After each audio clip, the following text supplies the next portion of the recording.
Hi everyone, welcome to Hot Seat with Cognizant Clay. I am your host, Clayton Terrio. Today on the show we have Katie Hoffman. Katie was born with spina bifida and lives in Fort Wayne, Indiana. She has 3 college degrees, including an associate's degree in Assistive Technology. She is currently writing a book of her life story in the hopes that it helps people in their battle with mental health issues. I hope you guys enjoy it. All right. Well, it's nice to see you, Katie. We've talked quite a bit on Dylan's lives, but it's nice to You actually too. talk to you one-on-one. Yeah, So you too. I do miss his lives. yes, yeah, he's been quite busy, so Yeah, we it's can't do them. unfortunate. So, hmm Exactly. So well, first of all, yeah. how have you been doing during quarantine?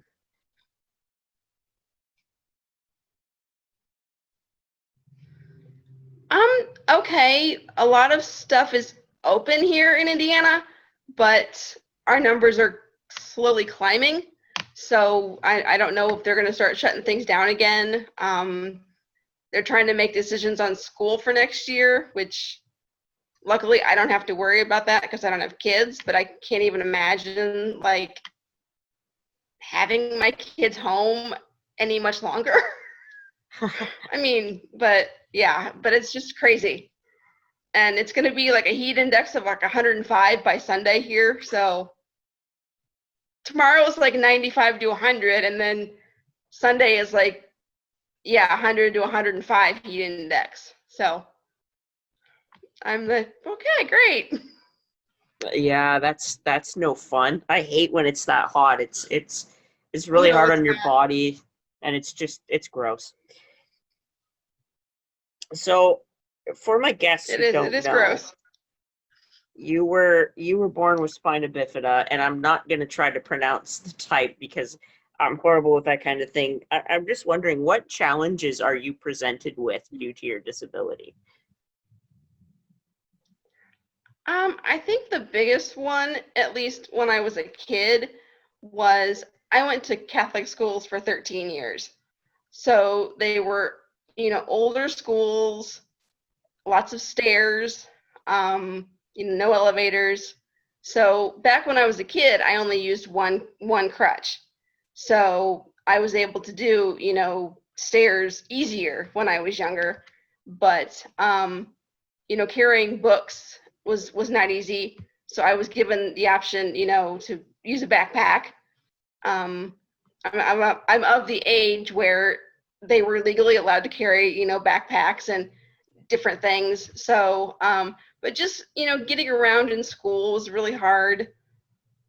Gym class was not fun, but I was required to do it, so all of that kind of stuff. That was probably the biggest thing, was just getting around and fitting in, because I was literally the only kid with a disability from kindergarten through 12th grade in my school. So that was the biggest challenge, Yeah, for sure, and and that still sounds is, mobility. yeah, yeah, and that sounds pretty hard. I mean, like you say, they're older schools, and I could not imagine. Like one of my schools actually had to put a ramp in because it was so old, but we're in the new age now. I couldn't imagine back then. It was probably terrible because like there was no, disability act. Well, there was, I'm sure, when you were a kid, but it was pretty new, so it's hard. And how did you overcome those Hmm. challenges growing up? You're frozen. Oh, am I? Pardon? Sorry. That's You're okay. not now, but could you repeat that? Yeah. How did you overcome those challenges as a kid? I had to learn to adapt. I was given permission to get out of class 5 minutes early than everybody else, so I could get through the halls or get upstairs to my locker when I was in high school, or get back downstairs to get to class on time. But I mean, I just had to make it work. Um, I'm in Indiana, and we get a lot of snow and ice in the winter.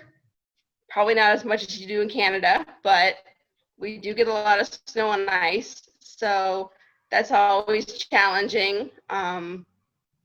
even as an adult, obviously, you know, getting outside when there's a lot of snow and ice.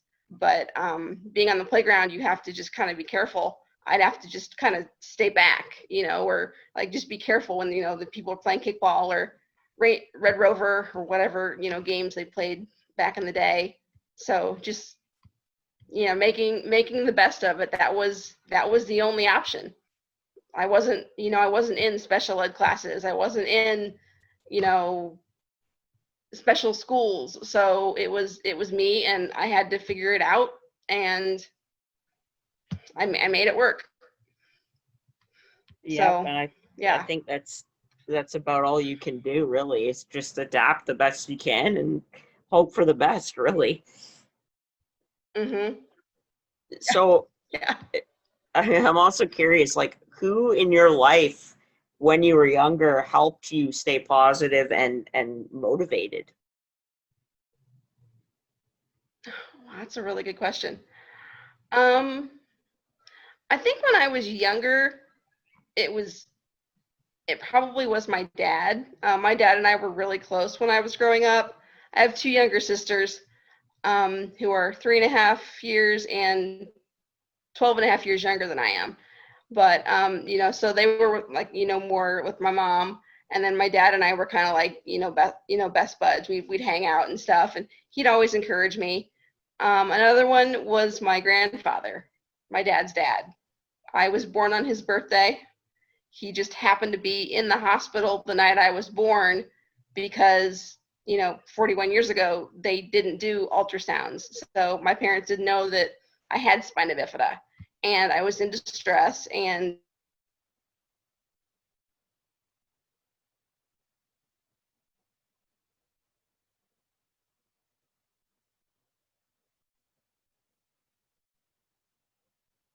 Oh, now you're frozen. Uh-oh.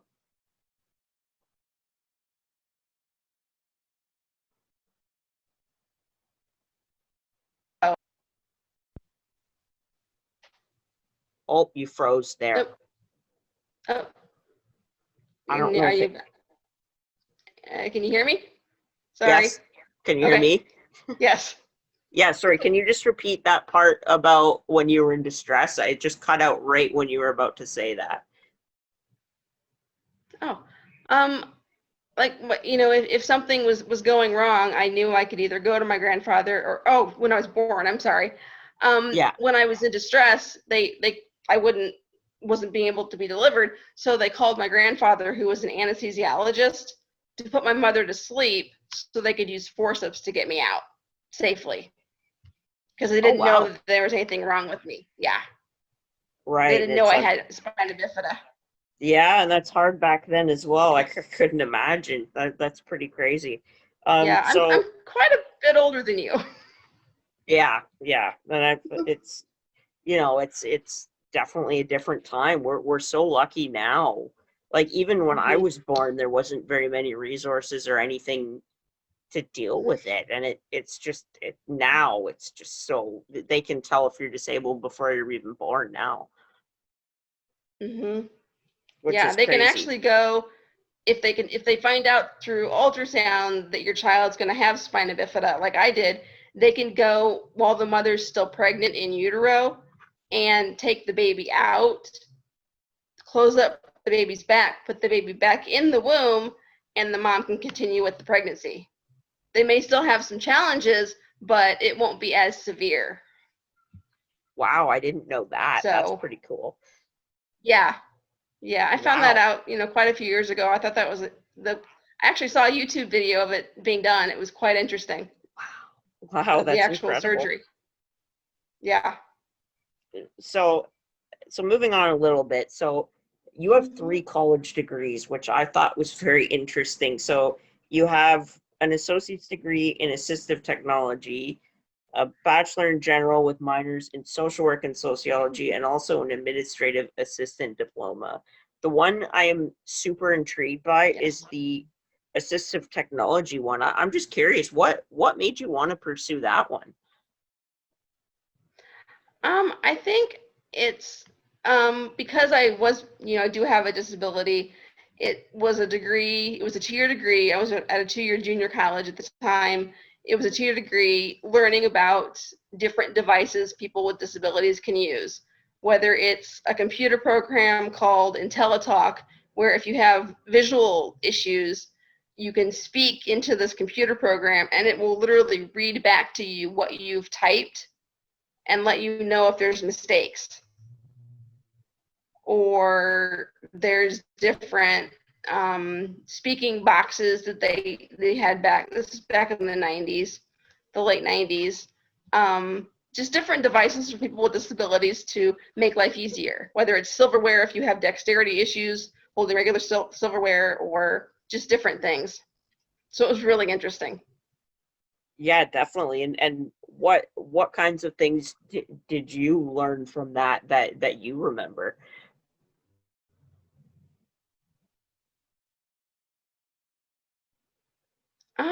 I think that it was just really interesting for me because I never had used any of those devices or needed to use any of those devices in school or in life. So I didn't know that a lot of them actually existed. Because I was the only kid with a disability in my school, all through even through high school, nobody used those. We didn't have special education classes where I went to school, so I was not exposed to those different devices. So I didn't know they existed until I was in college, and it was just really interesting. Yeah, Excuse me. definitely. I was reading up about it, and I didn't even know that degree existed, which is it's Mhm. great to see that, because there's another thing that didn't really exist 20, 30 years ago is assistive devices and just the awareness involved in it. Not many people know Mhm. about that stuff, and it is fascinating what they have now, even like the robotic arms that can do things for you as well. I find those pretty cool. Mhm. Yeah. So also, just moving Mhm. on a little bit more, so you're also in the process of writing a book, which I think is awesome. And as you said, you've experienced a lot of trauma in your life, but it has made you who you are today, which is awesome. I love that positive outlook, saying, you know what, I can't change it, I might as well make the most of it. So what made you want to write the book? Um, I started writing it about 6 years ago, and my last trauma was, it'll be 10 years in November. And so like 5 years after my last trauma, I just I didn't like even like consider it a book at that time. I was just writing everything down. Just every day sitting down with either my computer or a journal and just writing what was going on that day or that week or whatever, just getting it all out of my head. Kind of as like an extra therapy for me. And then I kind of was, on a roll and it was going really well. And I'm like, I'm going to put this together as a book because it's the book I wish I had had as, that 10-year-old little girl who was, being sexually molested, and was scared and didn't have anybody, she didn't tell anybody. I kept that secret for 25 years. And so, it's going to be the book that I wish I would have had when I was going through all of my traumas. So it's my story, but it's also to help others realize you can literally go through the depths of hell and come out the other side stronger and better and more positive than ever. So I really hope that it helps a lot of people. Exactly, and So it's that's been a long definitely. process, but Yeah, yeah, and that's definitely a good message to have, is just to help whoever needs it. And that's how I met you, was through Dylan, and even Dylan's story. Oh my goodness, like oh, it's just it's crazy to hear that kind of thing, but it also shows that you can come out on top of that. And mhm. like like you and him, but I wouldn't have met you without him. And it's amazing the people that he's helping, and I hope yours helps as well, because I think it can help a lot of people. And Yeah, so he's absolutely amazing. And he's yeah, literally the reason I'm sitting here today doing this interview with you. Because like 2 months ago when I joined TikTok, I was in a really bad place, like horrible place, and had nobody to reach out to. Nobody was helping me. And I reached out, I watched some videos, and I connected with him, and that's the reason why I'm finishing this book. And I'm in the best place I've been mentally in 41 years. I Definitely. And love myself for the first time ever. yeah, and that's definitely something he teaches and preaches, really. And he's just like, I've always told him, like, you could literally be one of the audiobook readers, because his voice is just so confident but soothing at the same time. Like, he's interesting. He's definitely a cool Absolutely. guy, and he's He is. I'm sure you and I will both be friends of his for life, because he is just that genuine of a person.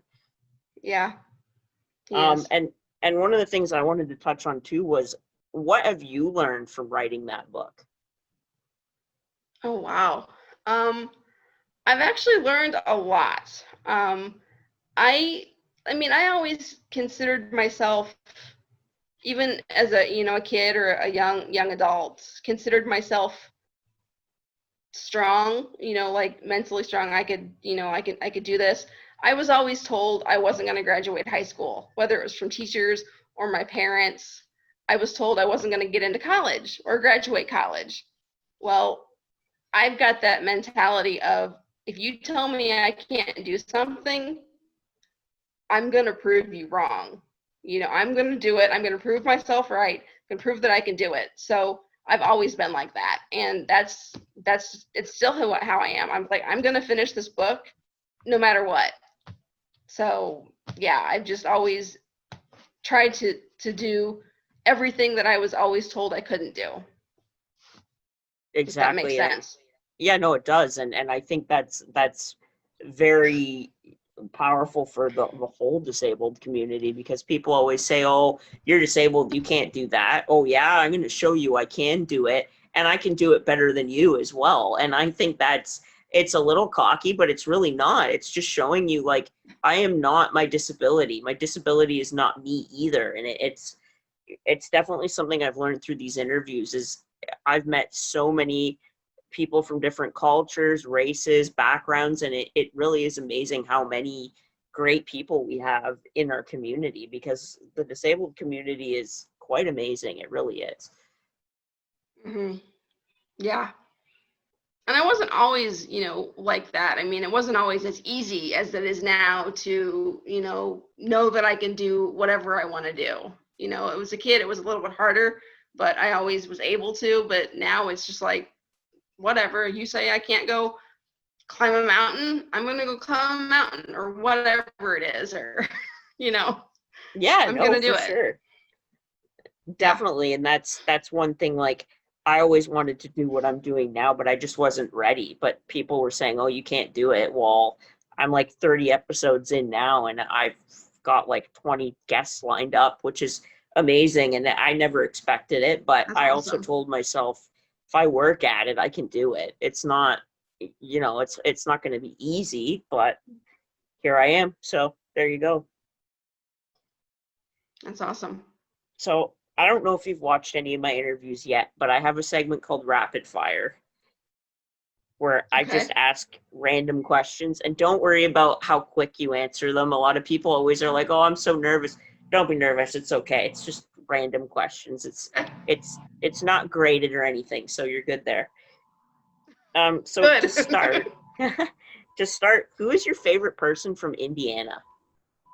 Indiana? Do they have to be famous? No? My grandfather. Oh, good answer. I like that. A lot of the answers are family members. So I like the family member answers better. But famous He's no people are too longer with us, cliche. so yeah. Oh well, rest in peace. I hope he's looking down on us. I'm sure he is. Oh, he is. What is your favorite thing to eat? Eat? Mexican. Awesome. I noticed a lot of my American guests say Mexican food. It's like it's very common. I love burritos, so I'm with you on that one. So you said in your bio that you love to read. What is, I'm going to say top three. What are your top three favorite books ever? Oh, wow. Top three favorite books. That's a good question. Um, wow. I think one of them was, and I've read it a few years ago. I actually have a copy of it. It's called Carry On Warrior by Glennon Doyle Melton. It's just, somebody it's kind of self-help, but it's kind of, encouragement. Somebody who's been through a lot. Just been a really, really good book. Helped me a lot. I think what else? Top 3 books. This is hard. Rising Strong by Brene Brown was another really good one. And third book. I haven't read in a really long time. I'm looking around my apartment trying to find books. Sorry. Love Does by Bob Goss. Oh, I've heard of the author. I don't know what the book is, but I've heard of him. It's a really, really good book. He actually has written 2, and his 3rd one's about ready to come out, so. Oh, cool. Definitely check it out. My mom likes him, I'm pretty sure.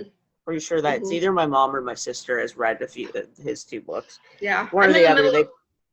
Yeah, I'm in the middle of reading the one that Dylan suggested, so I'm not finished with that one yet, but I'm sure it's going to be amazing. Yeah, the books he's recommended, I haven't bought any of them yet, but I've read like the little bio on the back, and they all seem pretty powerful. He's a really heavy guy. He likes the deep stuff, which is good. I like that about him. Yeah. And last question of the rapid fire. I always ask this one because I always get a really unique answer. If you could be any person, and usually I go for famous with this, but any person living or dead for 24 hours, who would you be? Oh, wow. Living or dead for 24 hours. Oprah Winfrey. I like that answer. There's someone who's been through hell and back. Go big or go home. Exactly. And I think that's very relevant right now with all the Black Lives Matter stuff. Is she's one of the spokespeople for the Black community, and just an amazing woman. My dad, that's like literally one of his top 5 favorite people of all time. So mine too. And she literally came from dirt to a billionaire. So if that's not inspiring, I don't know what is. Okay, so moving on back to the questions a little bit, and I precursored this before to you on Instagram, is I don't mean like necessarily donations, but what charities or advocacy groups are important to you? I think one of the big ones, and I have donated in the past when I was able to financially, was Riley Children's Hospital here in Indiana. I was a patient there as a kid for a little while, and then I went back as an adult and had a couple of surgeries there. So they'll always, hold a special place in my heart. They do amazing work. And I think another one would probably be, it's local to Fort Wayne. It's called Gigi's Playhouse. Well, they have them all over the country, but I have one in Fort Wayne where I volunteer. It's an enrichment center for children and adults with Down syndrome. Oh, and wow. We teach them life skills, cooking skills, how to manage money, how to get jobs, different things. I haven't been able to work or volunteer because of the pandemic, because they were shut down for a while. But I've been doing that since 2015. Just going in and helping them.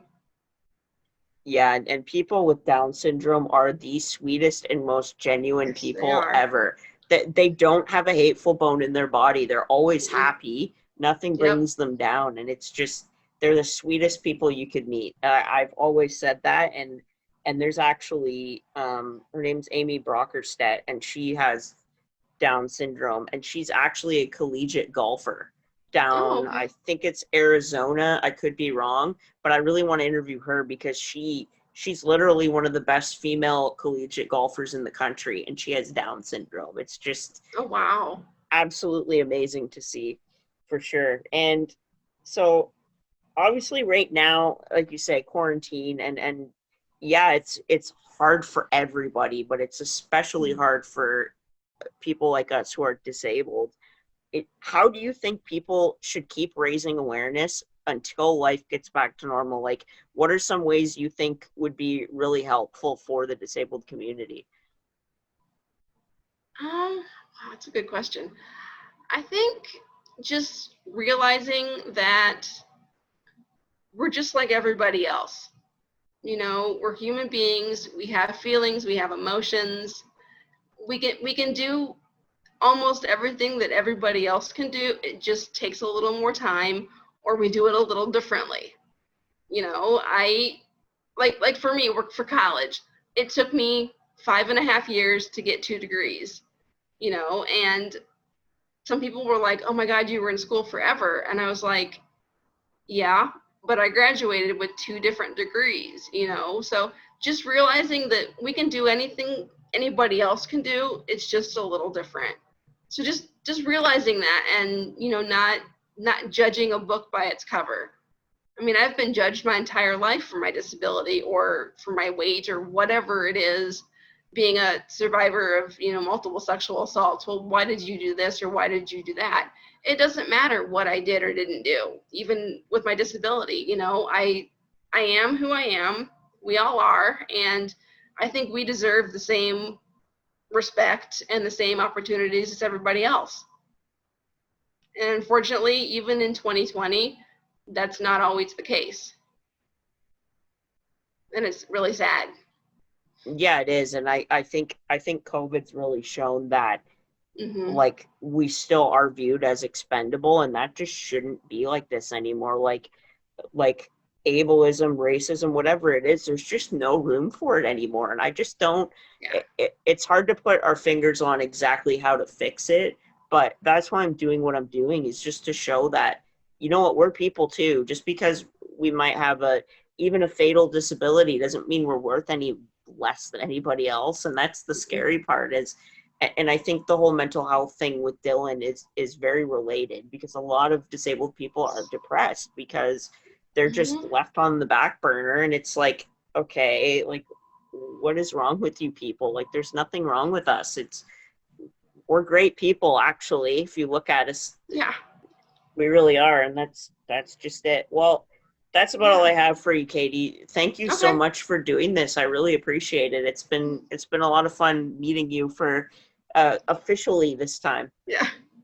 You too, Clayton. It has been fun. I've been wanting to do this for a really long time. After I saw Dylan's interview with you, it was amazing. And I was like, I've got to do this.